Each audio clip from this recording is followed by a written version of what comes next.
Então, gente, vamos lá fazer esse vídeo sobre o livro mais longo que eu já li em toda a minha vida. Oi, gente, aqui é a Uli, bem-vindos a mais um vídeo aqui no canal. E o vídeo de hoje é um vídeo muito especial, porque eu tô prometendo esse vídeo há muito tempo. Há quase, sei lá, 3 meses atrás, quando eu comecei a ler um livro chamado O Conde de Monte Cristo, do Alexandre Dumas.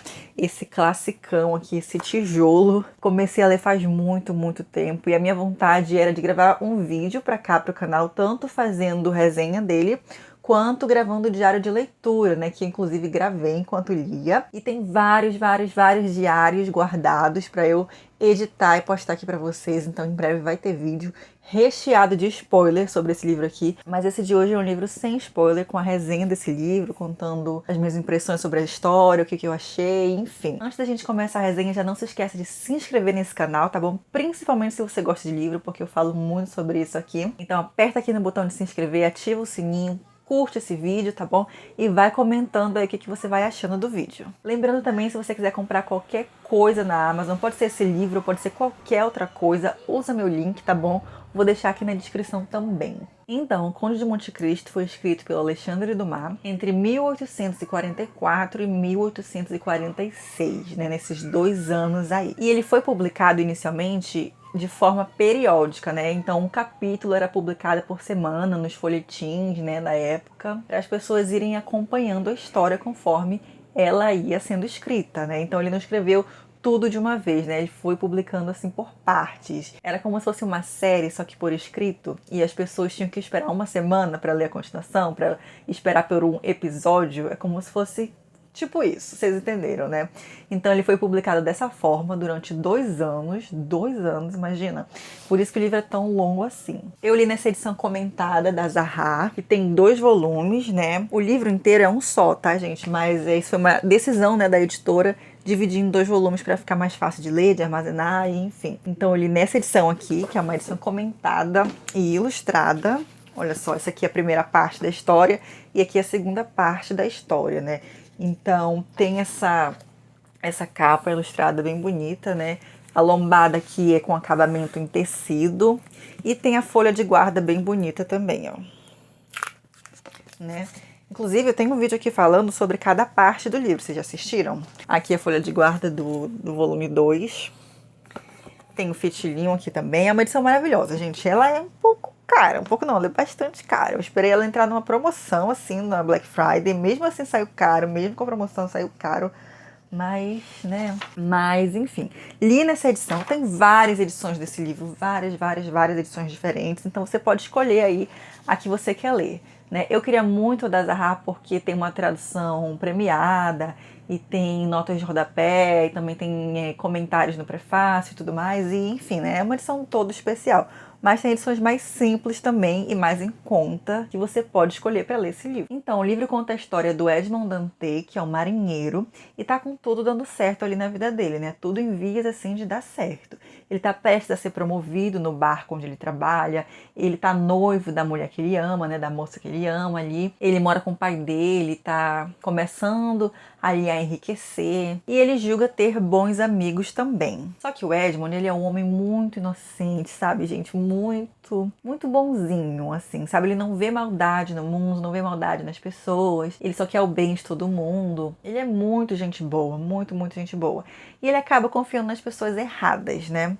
E essas pessoas erradas, que aqui nesse livro especificamente são 3, na verdade, tem umas outras ali, mas vamos focar em 3 aqui, né? São 3 pessoas que traem ele, né? Cometem uma traição ali contra ele. Ele vai preso injustamente e ele passa 15 anos preso no castelo de If, que fica numa ilha ali, né, longe de Marselha, que é onde ele morava. Ele passa ali 15 anos preso. E sem entender bem como ele foi parar ali, né? Ele demora a sacar que ele, na verdade, foi traído. Daí, quando ele finalmente consegue fugir dessa prisão, todo mundo acha que ele morreu durante essa tentativa de fuga, todo mundo acha que ele morreu, dão ele como morto. Então ele assume vários disfarces, né? Nossa, acho que ele tem uns 4, 5 disfarces diferentes nessa história. E aí ele enriquece também de um jeito que eu não vou contar como é, porque talvez, né, para quem não conhece essa história, para quem não viu o filme ainda, enfim, quem não conhece, Talvez vai ser um spoiler, então não vou contar como ele enriquece, mas ele enriquece assim, exageradamente. Ele fica muito rico, estupidamente rico, muito, muito rico, e jura se vingar de todo mundo que traiu ele, todo mundo que sabia da traição, jura se vingar, sair se vingando de todo mundo. E aí a trama gira ao redor desse plano de vingança dele, gente. Que plano, olha. Que assim, depois desses 15 anos que ele passou preso, ele passou mais 5 ou 6, não lembro agora, planejando tudo, né? Pesquisando sobre as pessoas que traíram ele, como é que elas estão agora, o que é que elas fizeram durante esses 15 anos. E aí ele começa a desenterrar vários podres dessas pessoas, porque assim, trair ele foi só assim, só uma pontinha na lista de coisas que essas pessoas fizeram, sabe? Então ele começa a desenterrar tudo isso, né? Começa ali a organizar o tabuleiro dele de xadrez. Daí você entende porque que a história é tão longa, né? Porque além desses personagens, né, que armaram toda a traição contra ele, também tem as esposas desses personagens, os filhos desses personagens que já estão adultos, né, adolescentes, adultos ali. Então a vingança dele envolve todas essas pessoas, não é só mais os 3 principais lá, não, são várias outras pessoas que você não fazia nem ideia. E assim, uma das coisas que eu gostei é porque a vingança do Edmund não fica clara pra gente, né? O narrador não fala pra gente o que o Edmund tá planejando, a gente tem que pescar ali e tentar montar esse quebra-cabeça de como é que ele vai se vingar, porque a gente não faz ideia. E caso você já tenha assistido o filme, esquece, porque não é daquele jeito que ele se vinga das pessoas, não é. O filme, apesar de ser muito bom também, passa bem longe de ser fiel ao livro. Mas enfim, vamos voltar aqui para a história do livro. Pois é, então o autor ele não entrega de bandeja pra gente o que tá acontecendo, né? Ele conduz a história ali de um jeito que vai ali atiçando a gente a criar teorias, sabe? A achar que sabe o que tá rolando. Ele vai dando pistas pra gente tentando montar esse quebra-cabeça, mas ele nunca dá todas as pistas, sabe? Sempre tem uma peça faltando, sempre tem uma coisa ali que não se encaixa.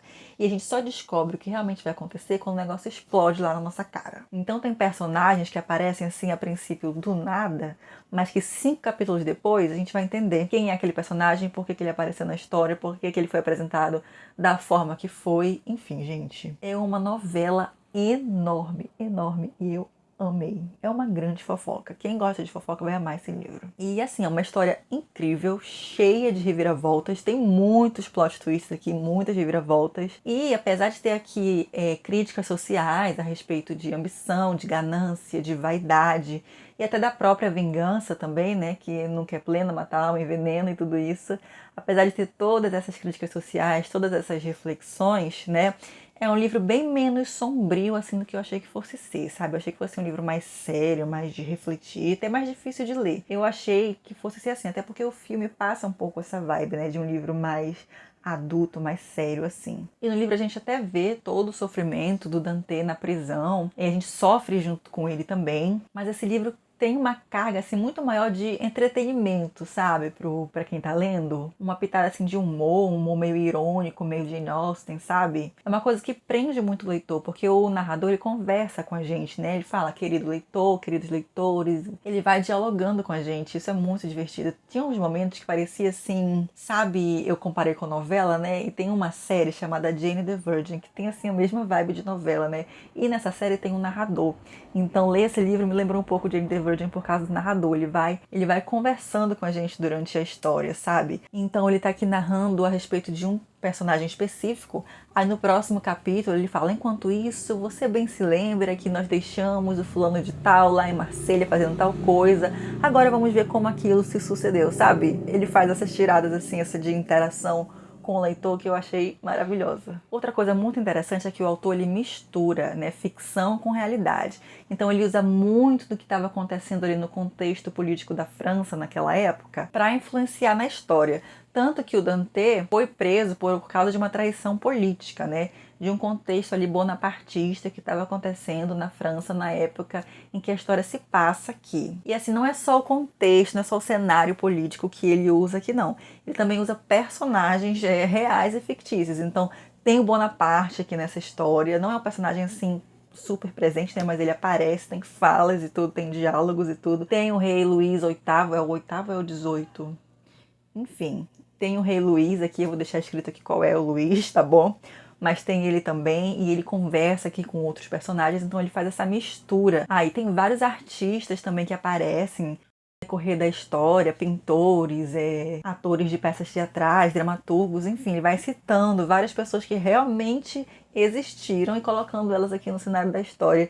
E eu achei isso super legal também. Agora tem uma coisa que eu confesso que me deixou um pouco desconfortável aqui especificamente. Que tem um personagem aqui, que é o Ali, né, que é um dos criados ali do Monte Cristo, que ele é preto, ele é um personagem preto. E esse livro é ilustrado, né, e as ilustrações são as originais daquela época, então ele até que tem esse respaldo aí, né, por causa do contexto da época em que toda essa história foi criada. Só que nas ilustrações desse livro, toda vez que eles vão representar o Ali, eles desenham uma sombra preta, assim, sem rosto, sem nada, sabe? Só uma sombra, uma silhueta preta com roupa. E aí isso me deixou um pouco desconfortável ver uma pessoa preta sendo retratada dessa forma, sabe? Como se não fosse gente, assim.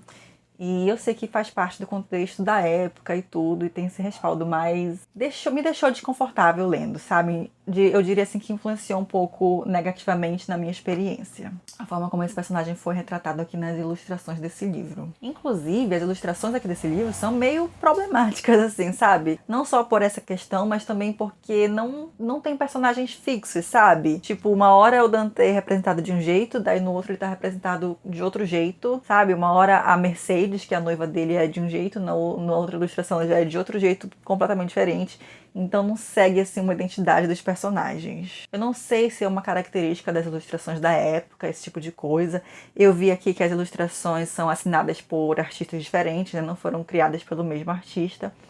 Então, não sei, né? Vou dar uma pesquisada aí a respeito desse tipo de ilustração. Mas esse foi um aspecto negativo, sabe? Eu acho que acho que a minha experiência teria sido melhor sem as ilustrações, de repente, não sei. Elas me irritaram um pouco, tanto por conta do personagem do Ali, quanto dessa falta de identidade, assim, dos personagens, de eu reconhecer nas ilustrações quem é quem, assim, sabe? Enfim, gente, eu me apeguei demais a essa história. Nossa, demais. Eu demorei muito pra ler, né? Alguns meses aí. E não porque a história é ruim, porque não é maravilhosa, mas é que é tão longo. Eu olhava para esse livro e eu pensava, gente, eu nunca vou conseguir terminar de ler esse livro. E eu precisava dessa sensação de terminar um livro, sabe? Então eu fui lendo outros livros mais fininhos, paralelos a esse, e acabou atrasando a leitura desse aqui especificamente. Mas amei, de qualquer forma, esses 3, 4 meses aí que eu estive na companhia do Dante, sabe? Eu tô assim, me sentindo órfã, sabe quando a gente acaba uma série? Eu tô desse jeito, me sentindo meio que órfã, assim, sabe? Até um pouquinho de ressaca literária aqui, não sei, começar outro livro. Eu já comecei a ler alguns, mas não estão me pegando tanto. Eu me sentisse como se eu já fosse amiga do Edmond, sabe? De tanto que eu tava assim, imersa aqui com ele na França. E eu fiquei pensando, gente, conforme eu li esse livro, como as pessoas fizeram quando esse livro foi publicado, quando essa história, na verdade, foi publicada, né? Porque foi como eu disse pra vocês no começo do vídeo, ela foi publicada semanalmente, né, periodicamente, então as pessoas tinham que esperar para saber o que ia acontecer. E se você lê esse livro, se você já leu, você sabe, ou vai saber que é muito difícil a gente esperar assim, sabe? Porque um capítulo vai deixando margem pro outro, várias coisas vão acontecendo, várias fofocas vão acontecendo, que você fica tipo, sabe? Eu fico imaginando, meu Deus, esse capítulo acabou aqui e a pessoa vai ter que esperar até a próxima semana para saber o que vai acontecer no próximo. E além disso, gente, isso também foi muito frustrante, assim, atacava os nervos, assim, mas foi frustrante de um jeito positivo. Que é o seguinte, o livro tem muitos personagens, né?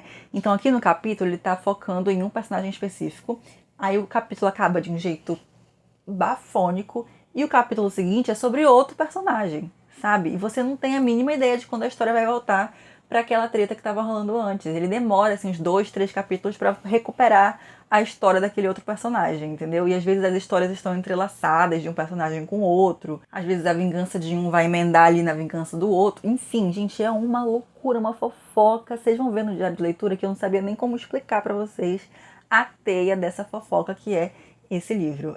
É maravilhoso, maravilhoso.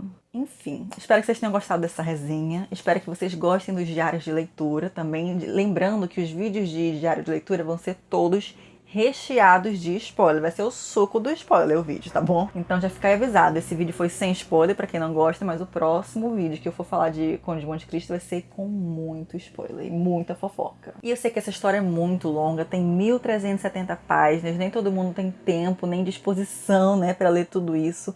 Mas para quem quiser se arriscar, se desafiar aí, eu recomendo super que leia essa história, eu recomendo demais. É um clássico assim maravilhoso, tá na minha lista assim de favoritos, sabe? Tanto de clássicos quanto de tudo. Amei muito essa história.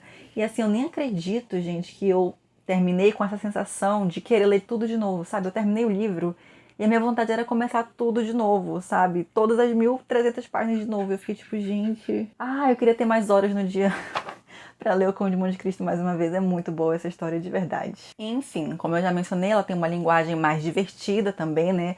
É um clássico, então vai ser linguagem de livro clássico, mas é um pouco mais descontraída, vamos dizer assim, tá bom? É mais leve, mais divertida. Gostei muito da experiência e super, super, super recomendo. E é isso, espero que vocês tenham gostado desse vídeo. Lembra que se quiser comprar qualquer edição de Conde de Monte Cristo, compra com o meu link da Amazon, tá bom? Que aí eu ganho comissão, tá?